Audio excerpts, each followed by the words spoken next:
আমি বলতে চাই আগে আমাদের খেলাধুলা আছে, এরা এত নির্লজ্জ, মানে 4 টাকা দেখলেই ছবি তোলা। না না না, একটু চলাই একটু চলাই।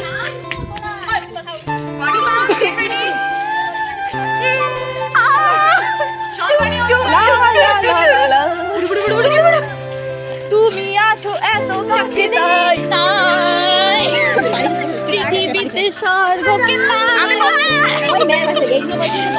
আমি বলতে চাই এরা এতটা হ্যাংলা যে লোকের চাকা দাঁড়িয়ে আছে, 4 টাকার ভিতরে ড্রাইভার আছে, এটাও করবে না।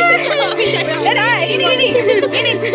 মানে বড় মাথা খাওয়া হয় বলে ইনি এসে কোথায় গেল, গাড়ির সামনে একটু নেচে দিল, দিয়ে বলছে এই শহীদুল আরিনি এই যে এসে বলছে কত মহান ব্যক্তি, এসে বলছে এইভাবে দাঁড়াবি, দাঁড়িয়ে বলবি এটা আমার।